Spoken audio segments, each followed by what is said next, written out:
말씀 보시겠습니다. 말씀은 마태복음 주보에 기록된 대로 마태복음 26장 69절부터 75절까지 보지 않고는 71절까지 보시겠습니다. 70절까지 보시겠습니다. 2절 말씀만 보시겠습니다. 3절이 아니라 2절 말씀 69절 70절만 보시겠습니다. 오늘은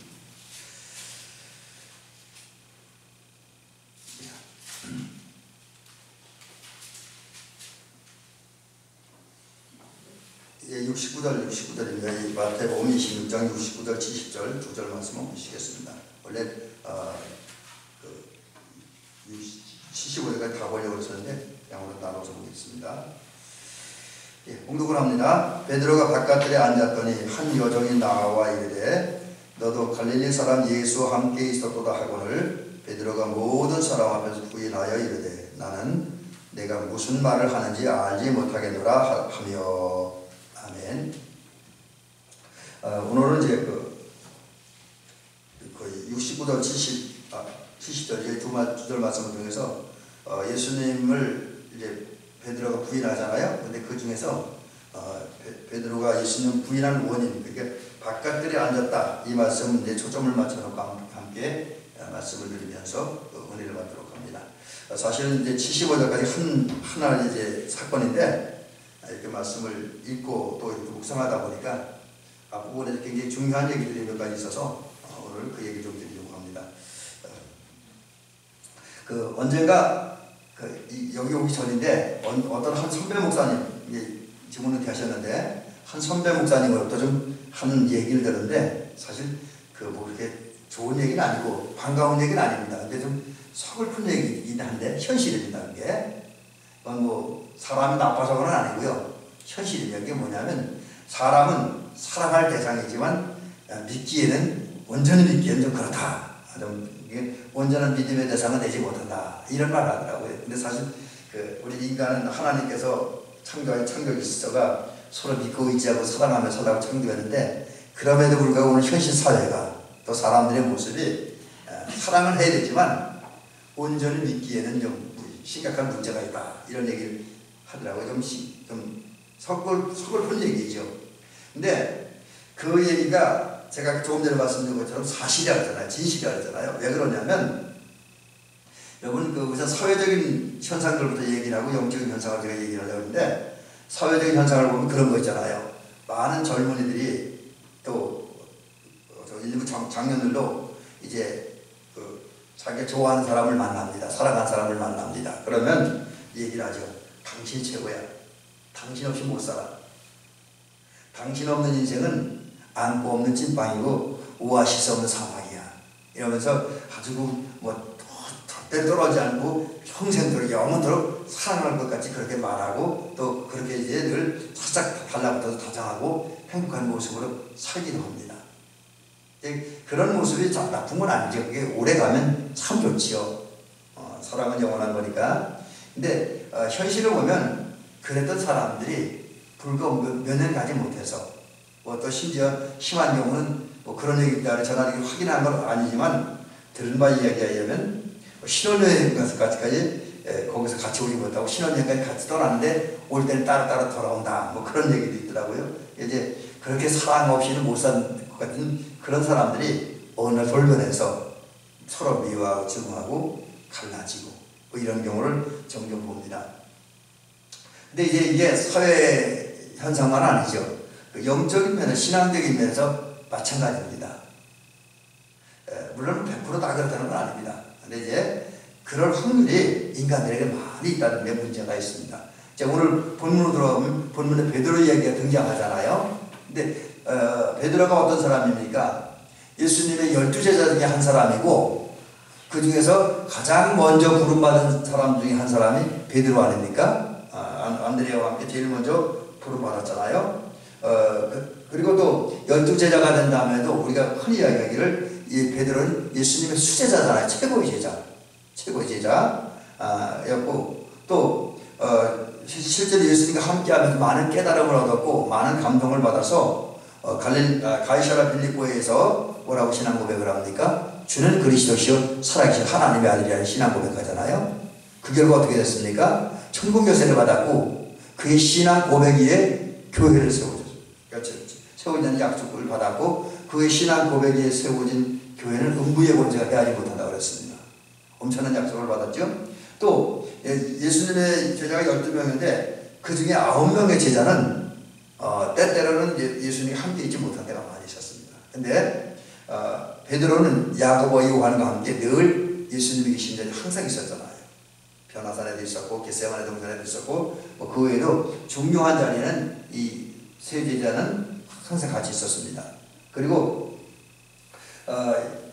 특별히 예수님과 함께 예수님을 모시고 야고보와 요한과 함께 성경에는 높은 산이라고 되어 있고 우리는 흔히 변화산이라고 얘기를 하는데 성서학자들은 그 산이 헬몬산일 것이다 라고 추측을 합니다. 근데 헬몬산에 올라가셨고 거기서 영광스러운 모습으로 변형되신 주님의 모습을 보았잖아요. 그리고 제자로서 예수님은 직접 이제 그 배움을 갖게 됐잖아요. 그런 면에서 보면 참 베드로는 위대한 사람입니다. 또 70인 전도대 가운데 한 사람을 파견해서 이제 예수님이 계실 때부터 능력 권능도 행했잖아요. 참 대단한 제자였습니다. 근데 이런 제자가 변화되죠. 변질돼 문제가 생깁니다. 더군다나 오늘 본문에서 등장한 사건이 벌어지기 직전에 베드로가 한 맹세가 하나 있잖아요. 그건 사실 단순히 허풍이 아니라 그거는 이제 진심이었습니다. 예수님께서 최후의 만찬 자리에서 모든 제자들이 다 주님을 배신하고 떠날 것이다 라고 이야기할 때 베드로는 뭐라 그랬습니까? 내가 주와 함께 죽었지언정 결코 주를 떠나지 않겠다. 그렇게 장담하며 이야기하잖아. 이거는 허풍이 아닙니다. 진심이었습니다. 그게 신앙이었어요. 그게 다짐이었습니다. 결단이었습니다. 근데 그게 이제 그 예수님이 제자들과 함께 최후의 만찬 성찬식을 드셨던 시간이 목요일이라고 그러잖아요. 그러면 예수님께서 이제 체포되고 신문당한 때가 이제 금요일이라고 그러면 불과 하루도 안 지난 겁니다. 하루도 지나지 않은 시간. 그 시간 안에 이런 베드로가 3번이나 예수님 부인하잖아요. 이제 다음 주에 제가 구체적으로 말씀드리겠습니다만 오늘 그 성경을 특별히 그 마태복음 26장 69절부터 75절을 읽어보면 그 베드로가 예수님을 부인하는 데 있어서 3가지 모습이 드러납니다. 그게 어떤 양상이 나타나는데 처음에 부인할 때 그냥 부인했어요. 그 다음엔 맹세하면서 부인했습니다. 그 다음엔 저주하며 맹세하며 부인했습니다. 이거는 베드로가 주님을 부인하는 강도나 그런 것이 점점 심해지죠.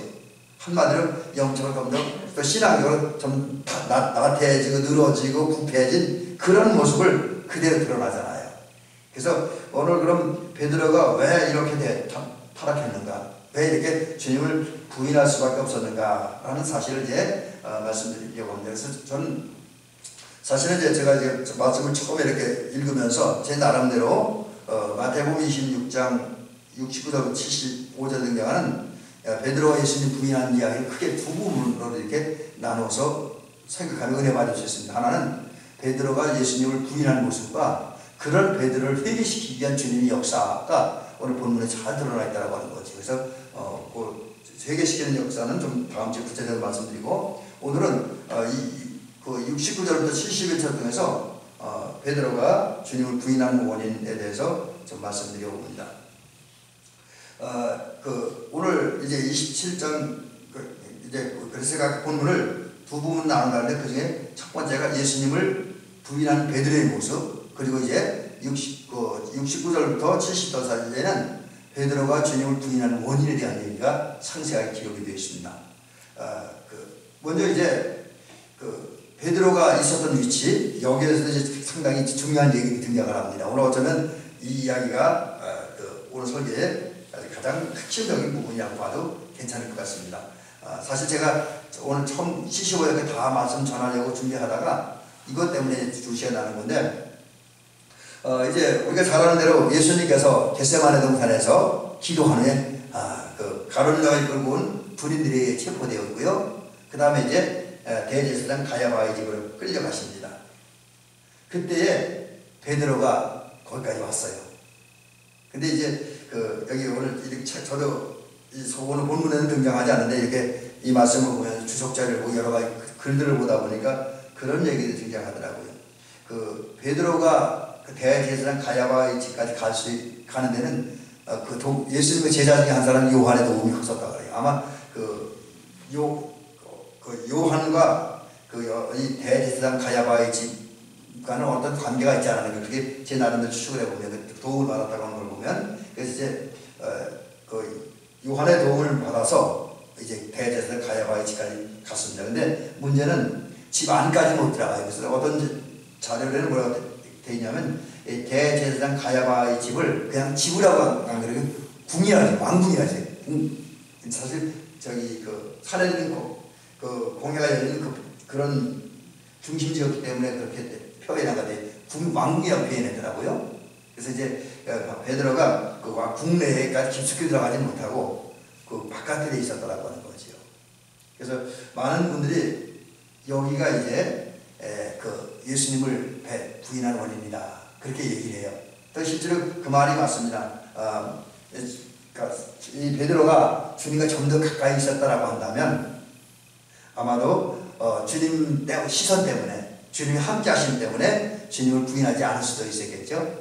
근데 하여튼 이유 사정은 어쨌든 간에 그 안에 들어가서 당시 사정이 있었는데 그렇다 할지라도 주님을 멀리 있었기 때문에 주님을 부인하는 건 사실입니다. 그래서 제가 지난번 누가복음을 중심으로 한 예수님의 생애와 사상 가운데도 그런 말씀드렸습니다만, 우리가 신앙생활 바로 하려면 예수님을 가까이 있어야 되는 건 분명하잖아요.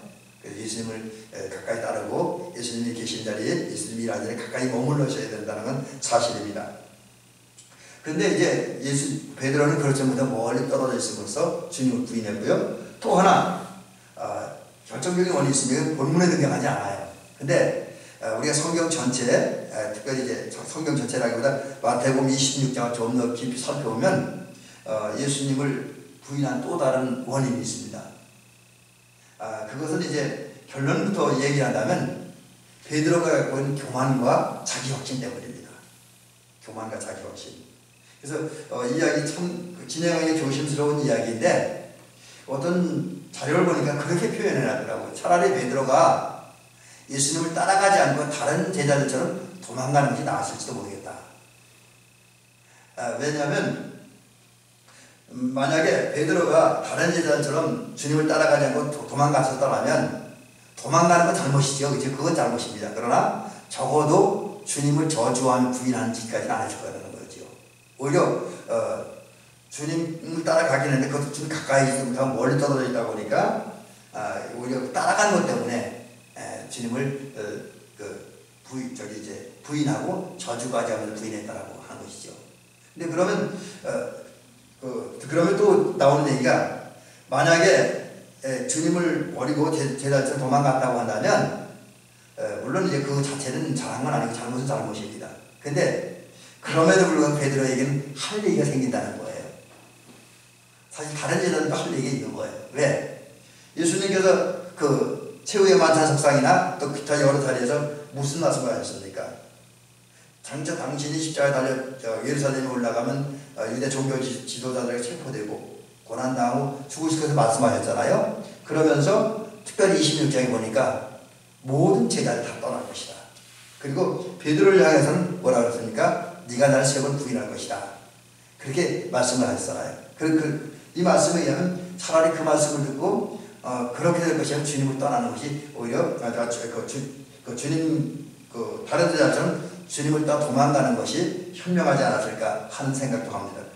어쨌든 그런 얘기가 등장하는 더 중요한 건, 그러면 왜 그런 주님이 이렇게 베드로에게 위험성을 경고했음에도 불구하고 주님을 따라가다가, 그것도 멀찍이 따라가다가 주님을 부인했느냐.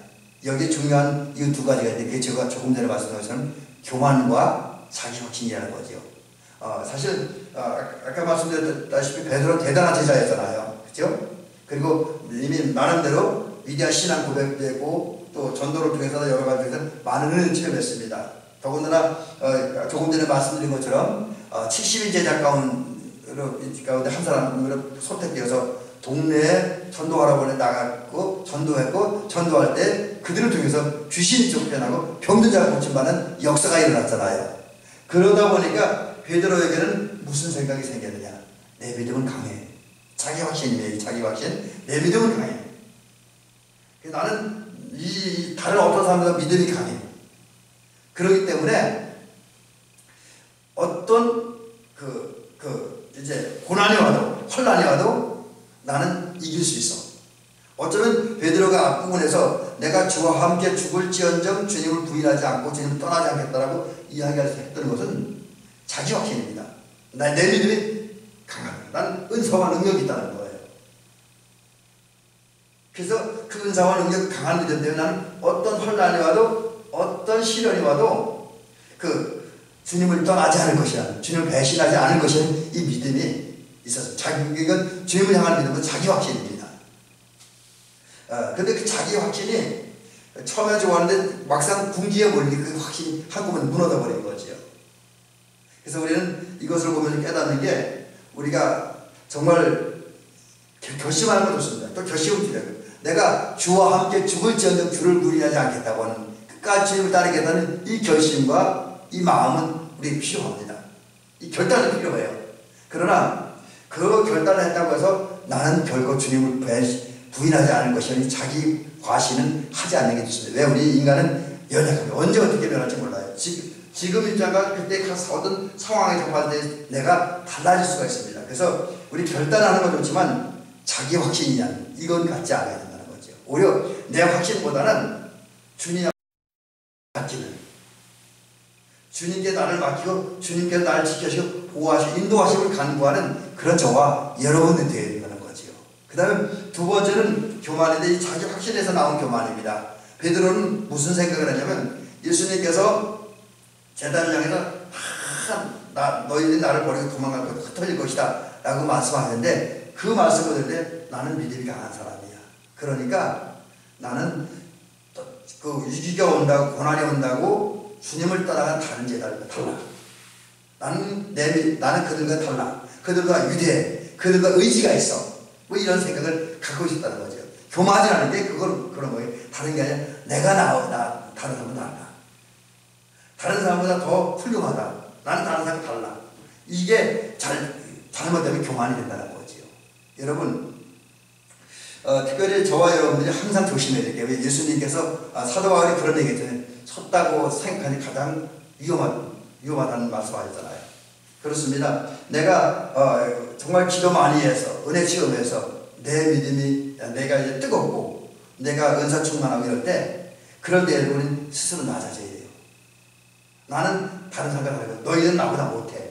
이건 상당히 위험한 생각이라는 거죠. 이 생각이 결국 베드로로 하여금 주님을 부인하게 하는. 그러니까 이제 사실은 제가 조금 전에 그런 얘기 들었잖아요. 차라리 베드로가 예수님을 따라가지 않고 도망갔으면 더 나을 수도 있다고 하는데, 근데 예수님을 따르는 그 원인이 뭐냐? 가장 결정적인 건 교만하는 마음과 자기 확신 따라 따라가는 데 문제가 있다고 하는 거죠.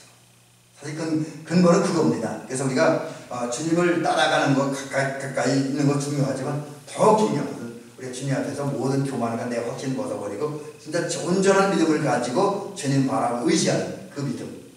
그리고 또 오히려 주님, 내가 비록 은혜를 받았지만 나도 주님이 함께하지 않으면 나도 별 볼 일 없어 라는 그런 겸손한 믿음이 우리에게 필요하다라는 것입니다. 그래서 우리는 이제 베드로가 예수님을 부인한 그 원인을 생각하면서 깨닫는 교훈이, 할 수 있으면 우리는 주님 가까이 있어야 돼요.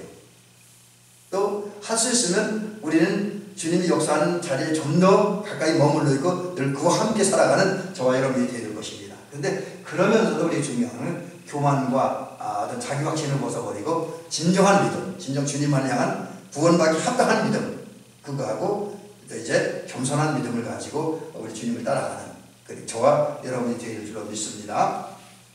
그 다음에 이제 되어져가는 이야기들은 이렇게 쭉 보면 이제 거기 뒤에 등장하는 얘기들입니다. 자, 이제 베드로가 이렇게 정말 심각한 문제를 가지고 주님을 이제 따라갔고 이제 가야바의 집들에 집 바깥들에 머물고 있을 때 그에게 들려온 말입니다. 그게 들려온 말인데 그게 뭐냐면 여기 오늘 69절에 보니까 한 여정으로부터 예수와 함께 있었구나. 근데 여기 그럼 이 여정은 누구냐? 또 여정이 왜 베드로를 향해서 이 사람이 너도 갈릴리 사람 예수와 함께 있었다라고 말했냐? 여기 이유가 있습니다. 우선 여기 오늘 본문에 등장한 첫 번째 여정, 69장에 등장한 첫 번째 여정은 그 자료에 보니까 성경 오늘 본문에 나와 있지 않은데 주석이라는 여러 자료들 보니까 이분이 뭐 하는 사람이냐면 대제사장 가야바의 집들에서 집 문을 지키는 문지기였대요. 문 관리하는, 그러니까 집에 이제 출입하는 사람을 관리하는 그런 사람이었다라고 그럽니다. 근데 이러던 여정이 그 장소가 어디 정확한 걸 몰라요. 근데 이 여정이 어느 순간에 예수님과 베드로가 함께 있는 모습을 보았다는 거예요. 그러면서 이 여정이 생각하는 것은 베드로가 예수와 관계가 있다. 예수와 한패다. 이런 생각을 했다라고 하는 거죠. 거기다가 이제 요한의 도움을 받아서 자기가 일하고 있는 가야바의 집 바깥들까지 온 것도 좀 이상한데 이 여정의 입장에서 이렇게 베드로를 살펴보니까 옛날 그런 지역을 가지고 살펴보니까 베드로의 그 모습이 왠지 정상적이가 다른 사람과 달라. 뭔가 처주하고 불안해 보입니다. 이것을 보면서 이제 이 여정은 이제 추측을 하는 거죠. 그래서 예수와 함께 있었다. 너도 예수와 함께다. 한패다. 이런 얘기를 하는 거죠. 그래서 이것이 이제 결국 베드로에게 다가온 충격적이고 당황스럽게 하는 그런 말이었습니다. 저는 이 말씀 보면서 그런 생각이 문득 들더라고요. 오늘 우리가 신앙생활 하면서 어쩌면 우리가 베드로가 당하는 것 같은 그런 어려움을 당할 수 있다. 왜냐하면 예수님 당시에 사내들인 공회와 그를 추종하는 무리들이 예수님을 핍박하고 예수님을 죽이려고 했잖아요. 또 예수님과 연결시켜서 예수님을 따르는 사람을 해치고 어떤 손해를 주고 제거하려고 했던 것도 사실입니다. 그리고 좀 더 이 사내들인 공회원들의 한 일과 그리고 오늘 본문에 등장한 이 여정의 한 일을 그걸 좀 더 깊이 들어가 보면 그렇게 그들이 일하게 만든 게 누굽니까? 하나님을 대적하고 인간을 쓰러뜨리려고 하는 마귀 사탄 일이 아닙니까? 그래서 이런 것을 보면서 깨닫는 게 마귀 사탄은 오늘도 비신앙적인 불신앙적인 반기독교적인 그런 생각과 마음을 가진 사람들이요. 거기에 정치인도 있을 것이고 문화인도 있을 것이고 경제인도 있을 것이고 학자도 있을 것입니다. 언론인도 있을 것입니다. 그래서 우리를 어떻게 이런저런 묶어서 우리를 제거해 달라는 거죠. 그래서 어떤 때는 신앙적으로 예수님을 이상하게 물고 예수님을 연결시켜서 우리를 해치려기도 하고요. 또 어떤 때는 이제 세상 사람들이 또 마귀에 속한 사람들이 자기가 제거하려고 어떤 사람과 연결시켜서 우리 성도들과 교회를 어지럽게 하고 힘들게 할 때도 있다라고 하는 거지요. 자, 그래서 이제 이런 의도를 가지고 이제 자기가 예수와 함께 있었다 한패라고 하는 말을 들은 베드로의 반응이 뭡니까? 결국 그 얘기 하잖아요. 베드로는 한마디로 크게 당황하죠. 겁을 먹습니다. 왜? 이제 이 말을 듣고 그 주변에 있는 사람들이 자기를 고발해서 자기도 예수와 한패를 묶고 연결해서 죽일지도 모른다, 처벌할지도 모른다는 두려움에 빠지게 됩니다. 그렇게 되자 이 베드로는 어떻게 하든 이 위기 상황을 탈출해야겠다. 그럼 탈출을 어떻게 했냐? 그건 답은 한 가지예요. 나는 예수와 관계없는 사람이다. 나는 예수와 전혀 상관없는 사람이다. 이 사실을 강조하려고 합니다. 그래서 한 말이 뭡니까? 오늘 여기 70절에 보니까 내가 무슨 말을 하는지 알지 못한다. 근데 그 말을 누구에게서 합니까? 한 여종 앞에서 했고요. 또 그 여종은 그 질문을 너도 갈릴리 사람 예수와 함께 있었다. 이 말을 누구 앞에서 하냐면 단둘이서 한 게 아니에요. 그 대제사장 가야바의 집 바깥들에 앉아있는 모든 사람, 몇 명인지 모르지만 꽤나 많은 사람이 있었으리라고 여겨집니다. 근데 그들 앞에서 합니다. 그런데 그들 앞에서 했을 때 또 그들 앞에서 베드로가 하는 얘기가 나는 네가 무슨 말을 하는지 모르겠다. 근데 여기 그 앞에 뭐라고 하냐면 부인한다 했습니다. 이 부인한다는 말은 원어를 보니까 거절한다. 거절한다는 의미가 있어요. 부정한다. 그러니까 이 얘기는 한마디로 얘기하면 나는 예수와 관계없다. 예수의 제자 아니다. 그러면서 예수의 사람 되기를 거절하고 예수의 제자가 되기를 거절한다. 그 순간에 그러니까 이제 중요한 건 우리가 사람들 어떤 말을 하냐에 따라서 내가 사람들 앞에서 예수님을 인정하고 시인하고 받아들이는 말이 될 수도 있지만 오늘 베드로 같은 경우 보면 부인했습니다. 그러니까 부인하니까 예수님의 관계를 부정하고 부인하고 해서 나는 예수의 사람이 아니다. 하늘나라 사람이 아니다. 신앙의 사람이 아니다. 성도가 아니다. 이렇게 얘기하는 거예요. 여러분 이 말을 들으면서 우리가 중요한 게 그겁니다. 우리는 어떤 경우든지 이렇게 해서는 안 되잖아요. 그러면서 또 좀 이 얘기를 먼저 하고 그 얘기를 다시 드려야 되겠네요. 근데 사실은 우리가 이제 그 베드로가 마음속으로만 예수님을 부인했다고 한다면 그가 예수님을 부인했는지 알 수가 없잖아요. 그 마음속에 있는 걸 우리가 어떻게 압니까? 근데 그럼에도 불구하고 오늘 우리가 분명하게 베드로가 예수님을 3번씩이나 부인했다라고 말하는 것은 그가 가지고 속마음을 말로 표현했다는 거죠. 여기 그게 뭡니까? 제가 조금 전에 읽어드린 대로 나는 네가 무슨 말을 하는지 모르겠다는 거죠. 이게 결국 네가 무슨 말을 하는지 모르겠다는 얘기나 아니면 부인하다는 말이 똑같은 의미가 가지고 나는 예수의 제자 아니다. 예수와 관계없다. 나는 하늘나라 사람 아니다. 이런 얘기입니다. 그래서 이제 이 사람은 말을 통해서 자기에게 다가온 하나님의 은혜와 복을 거절하는 거죠. 관계를 끊어버리고. 물론 이게 오래 가지는 않습니다. 이제 다음 주에 말씀드리겠지만 회개케 하는 하나님의 역사에 다시 제자리를 돌아오는 것 와서 그나마 다행이긴 합니다. 근데 어쨌든 오늘 우리가 이런 말씀을 들으면서 우리는 그 위험성이 있습니다. 역시 우리가 베드로와 같은 위험성이 있는 인물이긴 합니다. 그러나 그래도 하나님의 도우심과 은혜를 입어서 우리의 의지까지는 안 되니까 우리의 노력 가지고는 어렵습니다. 정말 철저하게 하나님의 은혜와 도움을 받아서 주님을 모른다고 주님과 관계없다고 나는 하나님의 백성이 아니다라고 말하며 거절하고 거부하는 그런 삶을 살지 말아야 할 것입니다. 왜? 우리가 이 땅에서 그렇게 하면 주님도 하나님 앞에서 나는 너를 모른다고 부인한다는 거죠. 나와 우리가 땅에서 오늘 이 세상에 살면서 주님과의 나와의 관계를 거절할 때, 거부할 때, 주님을 받아들이 거부할 때 주님도 하늘나라에 가서 하나님 앞에서 우리를 모른다고 한다는 거예요. 이게 제 말이 아니라 주님 말씀입니다.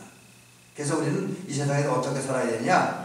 하여튼 철저하게 기도하고 준비하고 그 다음에 하나님의 인도하심과 성령의 역사를 통해서 주는 나의 그리스도이고 나의 왕으로 나의 하나님으로 나의 길로 나의 그 진리로 나의 생명으로 믿고 고백하면 시인해야 된다는 거죠.